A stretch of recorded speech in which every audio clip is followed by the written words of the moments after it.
Lalu berkatalah orang-orang Efraim kepada Gideon, "Apa macam perbuatanmu ini terhadap kami?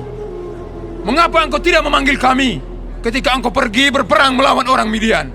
Lalu mereka menyesali dia dengan sangat. Jawabnya kepada mereka, Apa perbuatanku dalam hal ini jika dibandingkan dengan kamu? Bukankah pemetikan susulan oleh suku Efraim lebih baik hasilnya dari panen buah anggur kaum Abiezer? Allah telah menyerahkan kedua raja Midian itu, yakni Oreb dan Zeeb, ke dalam tanganmu. Apa yang telah dapat kucapai jika dibandingkan dengan kamu? Setelah ia berkata demikian, maka redalah marah mereka terhadap dia. Ketika Gideon sampai ke sungai Yordan, menyeberanglah ia dan ke-300 orang yang bersama-sama dengan dia. Meskipun masih lelah, namun mengejar juga. Dan berkatalah ia kepada orang-orang Sukot, Tolong, berikan beberapa roti untuk rakyat yang mengikuti aku ini. Sebab mereka telah lelah, dan aku sedang mengejar Zebah dan Salmuna, raja-raja Midian. Tetapi jawab para pemuka di Sukot itu, Sudahkah Zebah dan Salmuna itu ada dalam tanganmu, sehingga kami harus memberikan roti kepada tentaramu? Lalu kata Gideon, Kalau begitu, apabila Tuhan menyerahkan Zebah dan Salmuna ke dalam tanganku, aku akan menggaruk tubuhmu dengan duri padang gurun dan onak. Maka berjalanlah ia dari sana ke Penuel, dan berkata demikian juga kepada orang-orang Penuel. Tetapi orang-orang ini pun menjawabnya seperti orang-orang Sukot. Lalu berkatalah ia juga kepada orang-orang Penuel, Apabila aku kembali dengan selamat, maka aku akan merobohkan menara ini. Sementara itu Zebah dan Salmuna ada di Karkor bersama-sama dengan tentara mereka. Kira-kira 15.000 orang banyaknya, yakni semua orang yang masih tinggal hidup dari seluruh tentara orang-orang dari sebelah timur. Banyaknya yang tewas, ada 120.000 orang yang bersenjatakan pedang. Gideon maju melalui jalan orang-orang yang diam di dalam kemah di sebelah timur Nobah dan Yokbeha, lalu memukul kalah tentara itu ketika tentara itu menyangka dirinya aman. Zebah dan Salmuna melarikan diri, tetapi Gideon mengejar mereka dan menawan kedua raja Midian itu, yakni Zebah dan Salmuna, sedang seluruh tentara itu dicerai-beraikan. Kemudian kembalilah Gideon bin Yoas dari peperangan dengan melalui pendakian Heres. Ditangkapnyalah seorang muda dari penduduk Sukot. Setelah ditanyai, orang itu menuliskan nama para pemuka dan para tua-tua di Sukot untuk Gideon, 77 orang banyaknya. Lalu pergilah Gideon kepada orang-orang Sukot sambil berkata, Inilah Zebah dan Salmuna, yang karenanya kamu telah mencela aku dengan berkata, Sudahkah Zebah dan Salmuna itu ada dalam tanganmu, sehingga kami harus memberikan roti kepada orang-orangmu yang lelah itu? Lalu ia mengumpulkan para tua-tua kota itu. Ia mengambil duri padang gurun dan onak dan menghajar orang-orang Sukot dengan itu. Juga menara Penuel dirobohkannya dan dibunuhnya orang-orang kota itu. Kemudian bertanyalah ia kepada Zebah dan Salmuna, Di manakah orang-orang yang telah kamu bunuh di Tabor itu?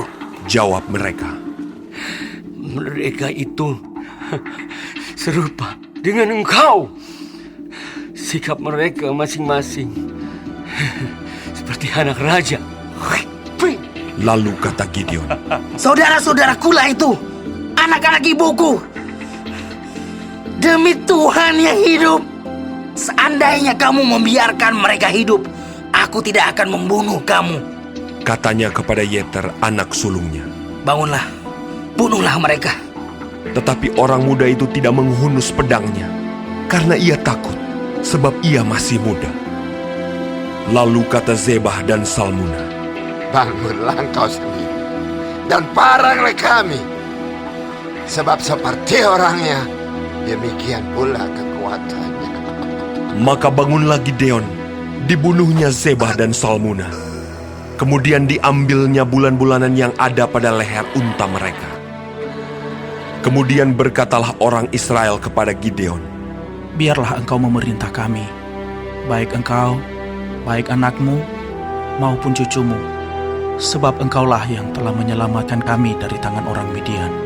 Jawab Gideon kepada mereka, Aku tidak akan memerintah kamu, dan juga anakku tidak akan memerintah kamu, tetapi Tuhan yang memerintah kamu.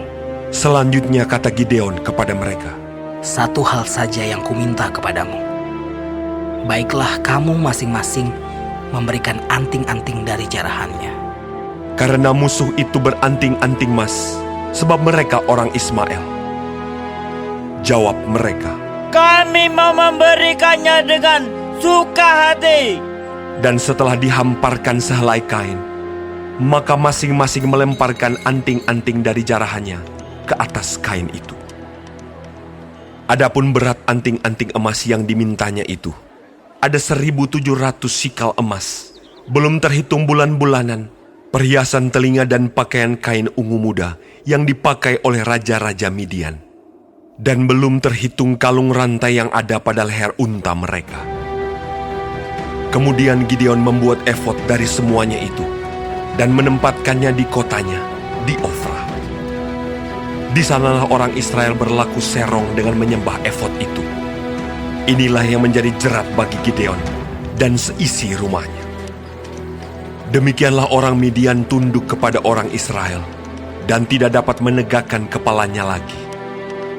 Maka amanlah negeri itu 40 tahun lamanya pada zaman Gideon. Lalu Yerubbaal bin Yoas pergilah dan diam di rumahnya sendiri.